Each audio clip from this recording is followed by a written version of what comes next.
যে ঠান্ডা গরমের মধ্যে আমরা বেরিয়ে পড়লাম আজকে কোথায় যাচ্ছি, এখন অনেক দূরে যাব, সাসপেন্স থাকলেও কোথায় যাচ্ছি। আমরা এখন আছি কল্যাণী হাই রোডে। কল্যাণী হাই রোডটা মানে তোমরা বুঝতে পারছো কতটা বড় এরিয়া করে দিয়েছে। এখন দেখো, দেখতে পাচ্ছ কল্যাণী রোডটা কতটা বড় করে দিয়েছে। এখন যাচ্ছি প্যান্ডেলের দিকে, কারণ আমরা এই ঠান্ডার মধ্যে ঘুরে আসি একটু, কারণ গরম পড়ে গেলে আজ আমরা ভালোভাবে ঘুরতে পারবো না। সেই জন্য লেট না করে শুরু করে দিলাম গাড়ি স্টার্ট দিয়ে। তো চলো ভিডিওটা শুরু করা যাক। পুরো ভিডিওটা তোমরা দেখতে থাকো, স্কিপ না করে পুরো ভিডিওটা তোমরা দেখতে থাকো, আর লাইক শেয়ার কমেন্ট করে দেবে।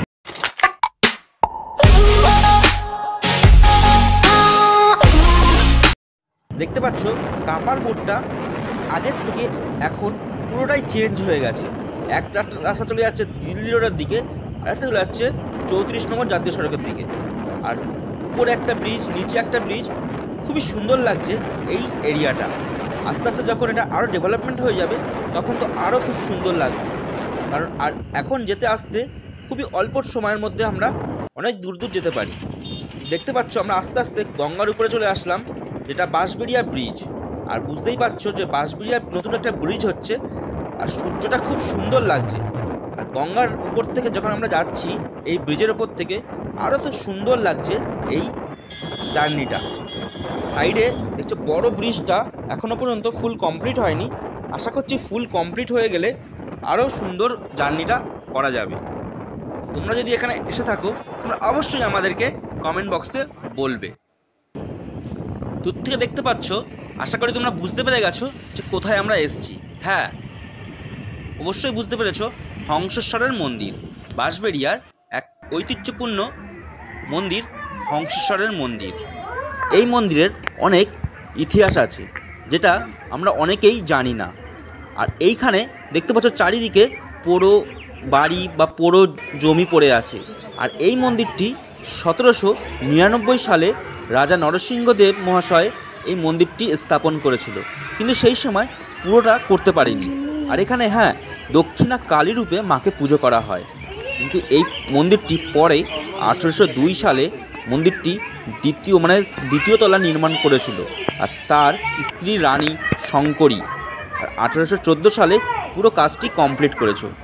দেখতে পাচ্ছ সাইডে যে গ্রাউন্ডটা আছে সেটাও কত সুন্দরভাবে সাজিয়েছে। আর এখানে পলাশ ফুলটা খুব সুন্দর লাগছিল। আর ঝটপট করে আমরাও ভিতরে ঢুকে গেলাম। আর দেখতে পাচ্ছি ভিতরের চারিদিকে মন্দিরের আশেপাশে কি সুন্দর ফুলের বাগান করেছে, কত ভালো লাগছে। আর তারই মধ্যে অনেক কিছু একটা হিস্ট্রিক্যাল লেখা আছে, যেটা আমরা এখান থেকে জানতে পারলাম। হংসেশ্বরের মন্দিরের নামে হিস্ট্রি জিনিস লেখা আছে, মন্দিরের এক নিয়মাবলী আছে সেগুলো। মন্দিরটা খুবই সুন্দর লাগছে, মনে হয় ট্রেনে করে।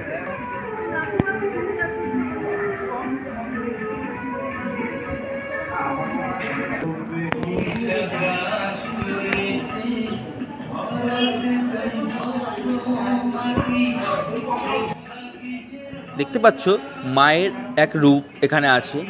আর এখানকার চারিদিকে ফটো তোলা নিষেধ, কিন্তু আমরা ভুল কোনো ক্রমে আমরা এখানে ভিডিওটা তুলতে পেরেছি। তার জন্য অনেক অনেক ধন্যবাদ ওখানকার যে লোকটা ছিল তাকে। আর এখানকার যে ফুলের কাজগুলো খুবই সুন্দর লাগছিল, বাট এই জিনিসটা কি আমরা বুঝতে পারিনি। তোমরা যদি এই জিনিসটা দেখে থাকো তাহলে আমাকে অবশ্যই কমেন্ট বক্সে আমাদেরকে জানাবে। আর আমরাও ভিতর থেকে পুরো মন্দিরের চারিদিকটা আমরা ঘুরতে দেখলাম, কিন্তু একটা জিনিস দেখলাম যে মন্দিরের পুরো সাইডে চারিদিকে শিব ঠাকুরের বিরাজমান করছে, মাঝখানে কালী মা বিরাজমান করছে, আর চারিদিকে মন্দিরের পুরো চারিদিকে শিব ঠাকুর বিরাজ করছে। আর দেখতে পাচ্ছ পলাশ ফুলগুলো কত সুন্দর লাগছিল। এই মন্দিরটি দেখছো, এই মন্দিরটি অনন্ত বাসুদেব মন্দির, কারণ এই মন্দিরটি রাজা নরসিংহদেব মহাশয় এই মন্দিরটি বানিয়েছে। এর ভিতরে আমরা যেতে পারবো না, কারণ এখানে নো এন্ট্রি করা আছে। দূর থেকেই আমরা তোমাদেরকে এই মন্দিরগুলি দর্শন করতে পারবে। আর ভিতরটাতে এই ঠাকুরটাও খুবই সুন্দর লাগছিল। আর চারিদিকে কত সুন্দর গার্ডেন করে রেখে দিয়েছে। তোমরা অবশ্যই এখানে আসতে পারবে। আর হ্যাঁ, এখানে আসতে গেলে যদি তোমরা নৈহাটি এদিক থেকে আসো, তাহলে তোমরা সোজা কল্যাণী রোড হাই রোড ধরে সোজা আসলে বাঁশবেড়িয়া ব্রিজের পাশেই ডান দিকে এই মন্দিরটি দেখতে পাবে। আর যদি বাঁশবেড়িয়ার দিকে আসো, তাহলে কল্যাণী রোডের দিক থেকে আসলে তোমরা ডান দিকে এই মন্দিরটি দেখতে পাবে। এই জায়গাটাতে প্রসাদ বিতরণ করা হয়, আর দুপুরবেলা প্রসাদ বিতরণ এখানে করা হয়। আর এইখানে ঠিক 6:30টার সময় এখানে প্রার্থনা করা হয়। একটু পরে প্রার্থনা চালু হবে। তোমরা অবশ্যই সব কিছু আমরা তোমাদেরকে আজকে দেখাবো।